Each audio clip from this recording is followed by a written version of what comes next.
তা আমাদের মহাসচিব মির্জা ফখরুল ইসলাম আলমগীর তিনি একটা নিরপেক্ষ নির্বাচনের কথা বলেছেন। নির্বাচন এবং সেই নির্বাচনটা নিরপেক্ষ নির্বাচন এই দাবি করেছে। এই দাবি করাটা তো খুবই যৌক্তিক। দেশের মানুষ, সাধারণ মানুষ যার জন্য আন্দোলন করেছে, যার জন্য সংগ্রাম করেছে, লড়াই করেছে, তো সরকারে যারা আছেন এদের শোনার মন মানসিকতা থাকতে হবে। এই কথাগুলো ওনাদেরকে শুনতে হবে।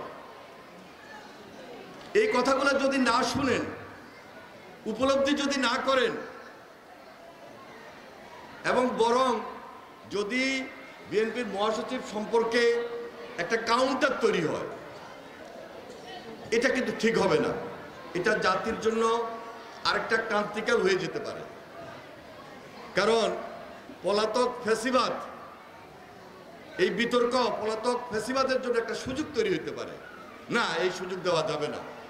তাই আমি বারবার বলছি, সবসময় আমরা বলি যে এই দেশে একটা স্বাভাবিক সুন্দর পরিবেশ আমাদেরকে তৈরি করতে হবে।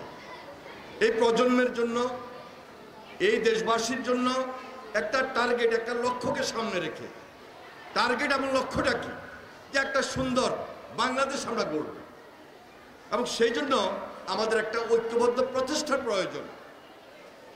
তাহলে যিনি সরকারে আছেন আর সরকারের বাইরে আমরা যারা আছি, সবার মধ্যেই নির্বাচনটাকে নিয়ে একটা ঐক্যমতে বসতে হবে, যেটা দীর্ঘদিনের ডিমান্ড। সুতরাং এখানে বিতর্ক সৃষ্টি করার কোনো সুযোগ নাই। পলাতক ফ্যাসিবাদ দুর্নীতি করেছে, লুটপাট করেছে, গুম করেছে, খুন করেছে, হত্যা করেছে, অত্যাচার করেছে, নির্যাতন করেছে। তাদেরকে সুযোগ তৈরি করে দিব এই ধরনের কোনো বিতর্ক আর যাতে না হয়।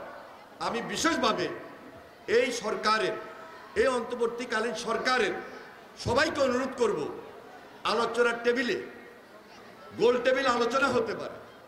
রাজনীতিবিদদের সঙ্গে আলোচনার যে ক্ষেত্রটা, এটা আরো বৃদ্ধি করতে হবে। এই সুযোগটা কিন্তু আপনাদেরকে তৈরি করে দিতে হবে। সুতরাং আমি আর এই ব্যাপারে বেশি কথা বলতে চাই না।